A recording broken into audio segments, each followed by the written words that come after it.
ফিরে এলাম বিরতির পর।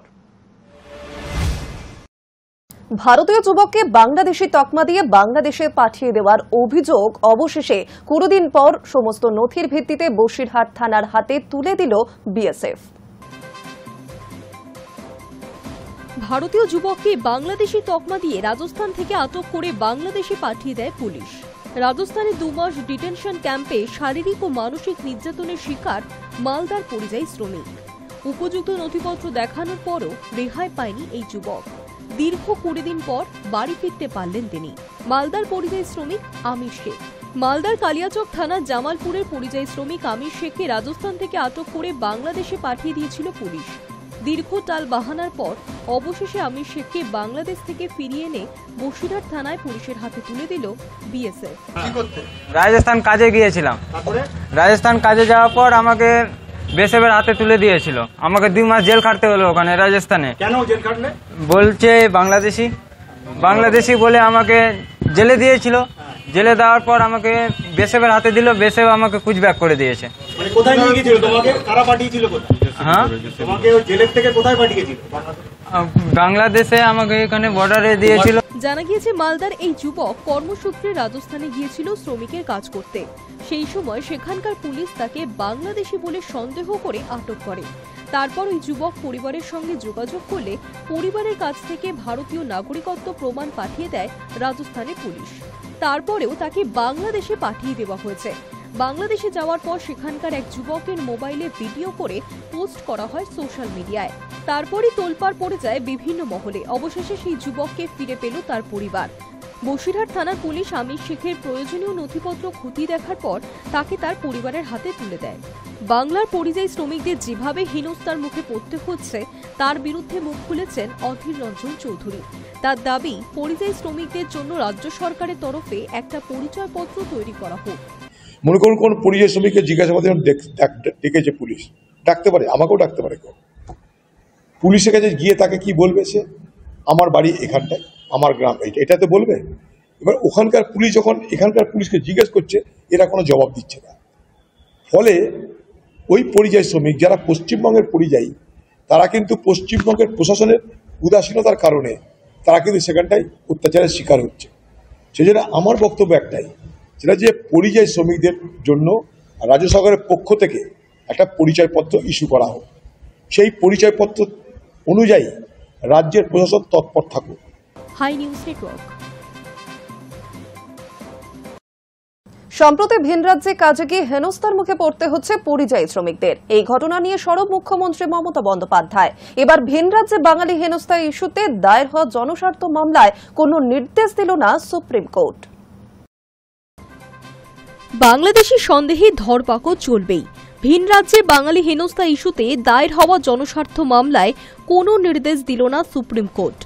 মৌখিক পর্যবেক্ষণে আদালত জানিয়ে দিল, এই মুহূর্তে কোনো অন্তর্বর্তী নির্দেশ জারি করলে সেটা সুদূর প্রসারী প্রভাব পড়বে। শীর্ষ আদালতের বিচারপতি সূর্যকান্ত এবং বিচারপতি জয়মাল্য বাগচির ডিভিশন বেঞ্চ বলছে, ভিন রাজ্যে বাংলাভাষীদের ধরপাকড় নিয়ে সুপ্রিম কোর্ট এই মুহূর্তে কোনো রকম নির্দেশ দিলে সেটার বিরূপ প্রভাব পড়তে পারে। এই মুহূর্তে আদালত কোনো নির্দেশ দিলে বাংলাদেশ থেকে বৈধ নথিসহ এদেশে যারা এসেছেন তাদের সমস্যা হতে পারে। আবার একই সঙ্গে বেঞ্চ জানিয়েছে, যদি কেউ অবৈধভাবে প্রবেশ করেন এবং তাকে আটক না করা হয় তাহলে সে সহজেই অদৃশ্য হয়ে যাবে। সব দিক বিবেচনা করে শীর্ষ আদালত কোনো নির্দেশ দেয়নি, যার অর্থ ভিন রাজ্যে বাংলাদেশি সন্দেহে যে ধরপাকড় চলছে সেই ধরপাকড় প্রক্রিয়া চলবেই। বাংলাদেশি বলে দেগে দিয়ে বাঙালি শ্রমিকদের হেনস্থা করা হচ্ছে। প্রায় সব বিজেপি শাসিত রাজ্য থেকেই এই ধরনের অভিযোগ আসছে, যার ফলে সমস্যায় পড়ছেন বাংলার পরিযায়ী শ্রমিকেরা। একাধিক রাজ্যে বহু বাঙালি শ্রমিককে আটকে রাখা হয়েছে বলে অভিযোগ। এক্ষেত্রে পুলিশের ভূমিকা নিয়েও প্রশ্ন উঠছে। উদ্দেশ্য প্রণোদিতভাবে বাঙালিদের হেনস্থার অভিযোগ উঠছে, আর এ নিয়েই সুপ্রিম কোর্টে জনস্বার্থ মামলা দায়ের হয়েছে। তাতে শীর্ষ আদালতের ডিভিশন বেঞ্চ সমস্ত রাজ্য এবং কেন্দ্রের মতামত জানতে চেয়েছে। 8 সপ্তাহের মধ্যে তাদের হলফনামা জমা দিতে নির্দেশ দেওয়া হয়েছে। শীর্ষ আদালতের সাফ কথা, যারা অবৈধভাবে ভারতে এসেছে নির্দিষ্ট আইন অনুযায়ী তাদের নির্বাসন দেওয়ার প্রয়োজন। তাছাড়া যে রাজ্যে পরিযায়ী শ্রমিক কাজ করছেন সেই রাজ্যেরও অধিকার রয়েছে শ্রমিকদের তথ্য জানার। পশ্চিমবঙ্গ পরিযায়ী শ্রমিক কল্যাণ বোর্ডের তরফে দায়ের হওয়া এই মামলায় বাংলাদেশি অভিযোগে ধরপাকড়ে স্থগিতাদেশ চাওয়া হয়েছিল, সেই স্থগিতাদেশ দেওয়া হয়নি। Hi news network. সিঙ্গুরের বোড়াই তেমাথা এলাকায় একটি নার্সিংহোমে এক নার্সের অস্বাভাবিক মৃত্যুকে কেন্দ্র করে তুমুল উত্তেজনা সৃষ্টি হয়। নন্দীগ্রামের রায়নগরের বাসিন্দা ওই তরুণী গত 3 দিন আগে নার্সিংহোমের কাজে যোগ দেন। অভিযোগ, বুধবার রাতে নার্সিংহোমের 4 তলায় একটি ঘর থেকে পুলিশ তার ঝুলন্ত মৃতদেহ উদ্ধার করে। কিন্তু পরিবারের প্রশ্ন, কেন তারা আসার আগে পুলিশ তড়িঘড়ি মৃতদেহ তুলে নিয়ে চলে গেল? কি চাপা দিতে চাইছে পুলিশ? মৃতার বাবার অভিযোগ, তার মেয়েকে খুন করা হয়েছে। হুগলি গ্রামীণ পুলিশের বক্তব্য, ময়নাতদন্তের রিপোর্ট এলে মৃত্যুর কারণ স্পষ্ট হবে।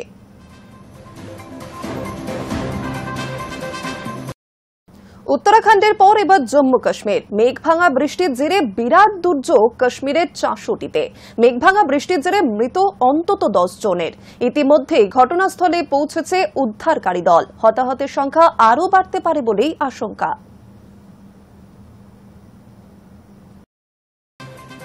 উত্তরাখণ্ডের পর এবার জম্মু কাশ্মীর। মেঘভাঙা বৃষ্টির জেরে বিরাট দুর্যোগের কবলে কাশ্মীরের 64। মেঘভাঙা বৃষ্টির জেরে অন্তত 10 জনের মৃত্যু হয়েছে। হতাহতের সংখ্যা আরও বাড়তে পারে বলেই আশঙ্কা করা হচ্ছে। ইতিমধ্যে ঘটনাস্থলে পৌঁছেছে উদ্ধারকারী দল। উল্লেখ্য, মাছাইল মাতা যাত্রা শুরু হয় এই 64 থেকে। সেখানে মেঘভাঙা বৃষ্টির জেরে ব্যাপক ক্ষয়ক্ষতির সম্ভাবনাও রয়েছে।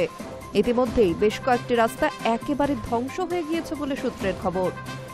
এই দুর্যোগ প্রসঙ্গে কেন্দ্রীয় মন্ত্রী জিতেন্দ্র সিং জানান, কিশতওয়ারের ডিসির সঙ্গে তিনি কথা বলেছেন, স্থানীয় বিধায়কের সঙ্গেও কথা হয়েছে। এক্স হ্যান্ডেলে তিনি লেখেন, 64 এলাকায় বিরাট মেঘভাঙা বৃষ্টি হয়েছে, তার জেরে ক্ষয়ক্ষতিও হতে পারে। ইতিমধ্যে প্রশাসনের তরফে উদ্ধারকারী দল পাঠানো হয়েছে ঘটনাস্থলে। উদ্ধার করার পরে আহতদের চিকিৎসার ব্যবস্থাও করা হয়েছে।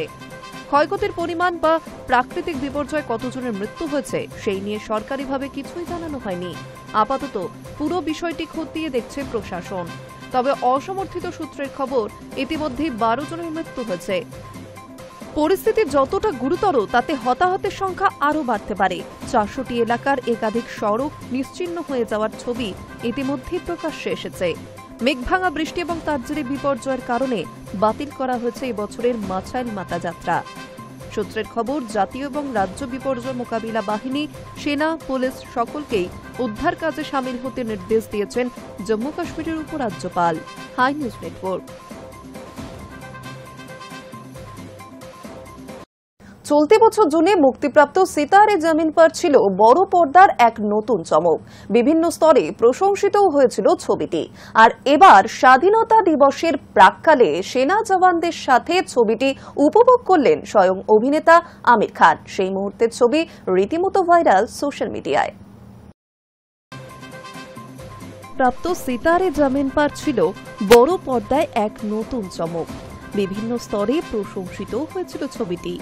আর এবার স্বাধীনতা দিবসের প্রাক্কালে সেনা জওয়ানদের সাথে ছবিটি উপভোগ করলেন স্বয়ং অভিনেতা আমির খান। সেই মুহূর্তে ছবি রীতিমতো ভাইরাল সোশ্যাল মিডিয়ায়, যা দেখে উচ্ছ্বসিত তার অনুরাগীরাও। প্রথম থেকে ওটিটিতে মুক্তি না দেওয়ার সিদ্ধান্তে অনড় ছিলেন আমির। এই কারণেই নানা রকম সমালোচনার মুখে পড়লেও তিনি স্পষ্ট করে জানিয়েছিলেন, দর্শকদের হলমুখী করার জন্যই তার এই পদক্ষেপ। অনেকে তার এই সিদ্ধান্তের প্রশংসাও করেছেন। সেই অনুযায়ী ওটিটির বদলে তার প্রযোজনা সংস্থার ইউটিউব চ্যানেলেই এসেছে ছবিটি। সেখানে 100 টাকা পে পার ভিউ হিসেবে দেখা যাচ্ছে সিতারে জমিন পার। 80 কোটি টাকার বাজেটে নির্মিত এই ছবি মুক্তির মাত্র 4 দিনেই বিশ্বজুড়ে ছুঁয়েছিল 100 কোটির বক্স অফিস কালেকশন। 2007 সালের কালজয়ী তারে জমিন পারের সিকুয়েল এই স্পোর্টস ড্রামায় আমিরকে দেখা গিয়েছে একজন বাস্কেটবল কোচের চরিত্রে। ছবিতে রয়েছেন জেনেলিয়া ডিসুজাও। Hi news network. নজর রাখছে আবহাওয়ার খবরে। ফের দক্ষিণবঙ্গে টানা বৃষ্টির সম্ভাবনা। সাগরে তৈরি হয়েছে নিম্নচাপ। তার জেরেই দক্ষিণবঙ্গের একাধিক জায়গায় বৃষ্টির সম্ভাবনা তৈরি হয়েছে। পূর্বাভাস মতোই সাগরে তৈরি হয়েছে নিম্নচাপ। তবে স্বস্তির খবর হলো প্রত্যক্ষভাবে পশ্চিমবঙ্গের উপরে এই নিম্নচাপের সেভাবে কোনো প্রভাব পড়বে না। পরোক্ষ প্রভাবে রাজ্যের বিভিন্ন জেলায় বিক্ষিপ্তভাবে ভারী থেকে অতি ভারী বৃষ্টির সম্ভাবনা রয়েছে। বৃষ্টি হবে দক্ষিণবঙ্গেও। সব মিলিয়ে কেমন থাকছে আবহাওয়া? বৃহস্পতিবার দক্ষিণবঙ্গের 2 24 পরগনা, কলকাতা, হুগলি, হাওড়া, 2 মেদিনীপুর, ঝাড়গ্রাম, পশ্চিম বর্ধমান, পূর্ব বর্ধমান, বাঁকুড়া, পুরুলিয়া, নদিয়া, মুর্শিদাবাদ এবং বীরভূম প্রায় সমস্ত জেলায় বৃষ্টিতে ভিজবে। অনেক জেলাতে বজ্রবিদ্যুৎ সহ হালকা থেকে মাঝারি বৃষ্টির সঙ্গে ঝোড়ো হাওয়া বয়ে যেতে পারে। দক্ষিণবঙ্গের একাধিক জেলায় ঝড়ের সম্ভাবনা রয়েছে বৃহস্পতিবার। ঘণ্টায় 30 থেকে 40 কিলোমিটার বেগে ঝড় উঠতে পারে। হলুদ সতর্কতা জারি করা হয়েছে গোটা দক্ষিণবঙ্গের জন্যই। সকাল থেকে আংশিক মেঘলা আকাশ রয়েছে কলকাতায়। হালকা থেকে মাঝারি বৃষ্টিতে ভিজেছে তিলোত্তমা। শুক্রবার ও শনিবারও একই রকম আবহাওয়া থাকতে পারে বলেই সম্ভাবনা। অন্যদিকে উত্তরে টানা ভারী বৃষ্টি চলছে বেশ কয়েকদিন ধরেই। বৃষ্টির সম্ভাবনা রয়েছে দার্জিলিং, কালিম্পং, জলপাইগুড়ি, আলিপুরদুয়ার এবং কোচবিহারের বেশ কিছু অংশে। হলুদ সতর্কতা জারি করা হয়েছে এই সমস্ত জেলায়। বাকি উত্তর দিনাজপুর, দক্ষিণ দিনাজপুর এবং মালদায় বজ্রবিদ্যুৎ সহ হালকা থেকে মাঝারি বৃষ্টি হতে পারে। শুক্রবার এবং শনিবারও বৃষ্টি হবে। কিছুটা দাপট কমবে উত্তরবঙ্গে। শুক্রবার উত্তরবঙ্গে বজ্রবিদ্যুৎ সহ হালকা থেকে মাঝারি বৃষ্টি হবে অধিকাংশ জেলায়, তবে কোনো সতর্কতা জারি নেই। Hi news network.